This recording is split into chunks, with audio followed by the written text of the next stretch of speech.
महाराष्ट्राचा।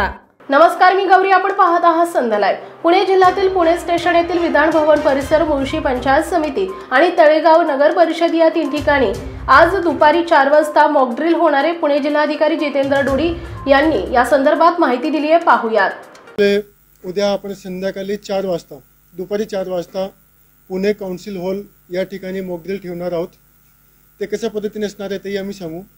याच्याशिवाय ग्रामीण भागामध्ये सुद्धा हा मॉक ड्रिल झाली पाहिजे। जे आपले टाउन्स आहेत त्या ठिकाणी सुद्धा मॉक ड्रिल झाली पाहिजे।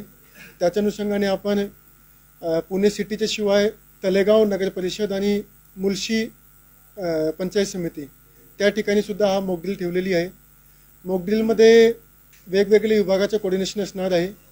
त्याच्यामध्ये NDRF, army, district administration, PMC, PCMC, police department, fire brigade department, health department, NDRF असे सर्व विभागाचा समावेश असणार आहे।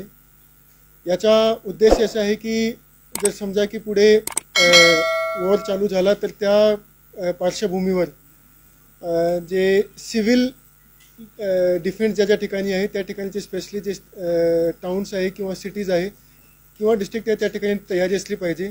तर त्या धर्तीवर आपण हा सर्व तयारी करत आहोत। याचा प्रारूप अशा पद्धतीने असणार आहे की आपण उद्या 4 वाजता दुपारी 4 वाजता 1600 आवर्स त्यावेळी या 3 ठिकाणी मॉक ड्रिल करणार आहोत। त्याच्यामध्ये हा पद्धतीने असणार आहे की सायरन वाजवला जाईल। सायरनचा अर्थ असा आहे की बॉम्बिंग असू शकते, म्हणजे बॉम्बिंग असणार आहे, तर त्याच्या अनुषंगाने सायरन वाजवला जाईल। आणि त्याच्यामध्ये काही लोक जे आहेत जे सायरन ज्यांना ऐकायला येतील त्याने काही काय म्हणतो आपण काही सेफ्टी घेणे आवश्यक आहे, तर ते सेफ्टी घेतील।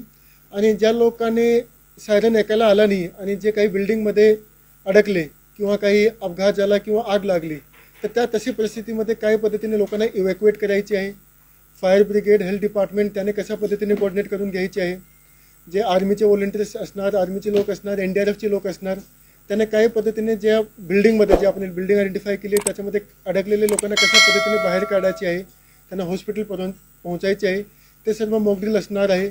त्याच्यामध्ये सिक्युरिटी पॉईंट ऑफ व्ह्यू लागणारे जे वेगवेगळे साहित्य आहे त्याचा कशा पद्धतीने वापर असणार आहे, फायर ब्रिगेड कशा पद्धतीने मुवमेंट करतील, आपले जे ॲम्ब्युलन्सेस आहेत ते कशा पद्धतीने मोबिलाईज करतील, आणि जे लोक अनफॉर्च्युनेटली त्याच्यामध्ये अडकले त्यांना कशा पद्धतीने आपल्याला तत्काळ मदत देऊन हॉस्पिटलमध्ये पोहोचून आणि त्यांना इलाज द्यायचे, हा सर्व मॉक ड्रिल याच्यामध्ये असणार आहे।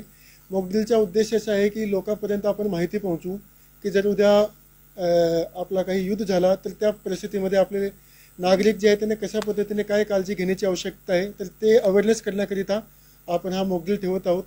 याच्यामध्ये यंत्रणासोबत आपली जे प्रशासकीय यंत्रणा आहे किंवा आर्मी किंवा एअरफोर्स आहे त्याच्यासोबत कॉलेज स्टुडंट यांना आपण महत्त्वाने घेतो आहे। त्याच्याद्वारे आपण हा जे ड्रिलच्या बद्दल माहिती आहे ते लोकांपर्यंत पोहोचण्यासाठी प्रयत्न करणार आहोत। तर त्या ठिकाणचे काउन्सिल हॉलचे जवळचे लोक त्याच्यामध्ये भाग घेतील, प्लस जे काही कॉलेजेसचे विद्यार्थी जे आहेत ते याच्यामध्ये भाग घेणार आहेत। तर अशा पद्धतीने संपूर्ण प्रारूप असणार आहेत। याच्याद्वारे आपण लोकांमध्ये एक जनजागृती करण्याचाही प्रयत्न करतो आहे की जर उद्या युद्ध झाला तर काय काय काळजी घेणे आवश्यक आहे। समजा की सायरन वाजला, आपले पुणे जिल्ह्यामध्ये पुणे हा डिफेन्स कॅन्टोन्मेंटचा टाउन असल्यामुळे संपूर्ण पुण्यामध्ये जवळपास 75 ठिकाणी सायरन आहे आपल्याकडे ऑलरेडी, आणि त्या ठिकाणी आज सिव्हिल डिफेन्स एस्टेटने त्याचे व्हॉलंटियर्स पाठवून त्याची चेकिंग केलेली आहे। तर जेव्हा ही सायरन वाजेल तेव्हा लोकांनी जे आहे ते सेल्फ त्याच्या स्वतःच्या स्तरावर जे सेफ्टी शेल्टर आहे ते घेणे आवश्यक, किंवा गाडीमध्ये असेल तर ते गाडी बाजूला लावून एक सिक्युअर प्लेस त्या ठिकाणी जाणे, अशा प्रकारची बरीचशी गोष्टी आपण येणाऱ्या काळामध्ये सांगणार आहोत। उद्या हा पहिला आपला मॉक ड्रिल असणार आहे शासनाच्या डायरेक्शनप्रमाणे। त्याच्यानंतर जसं जसं पद्धतीने डायरेक्शन येत येतील त्याच्या पद्धतीने आपण आणखीन जे काही ड्रिल आहे किंवा जे काही ऍक्टिव्हिटीज आहे। ताज्या आणि महत्त्वपूर्ण बातम्या पाहण्यासाठी आजच आमच्या संध्या लाईव्ह न्यूज चॅनलला YouTubeवर सबस्क्राईब करा आणि बेल आयकॉन प्रेस करा।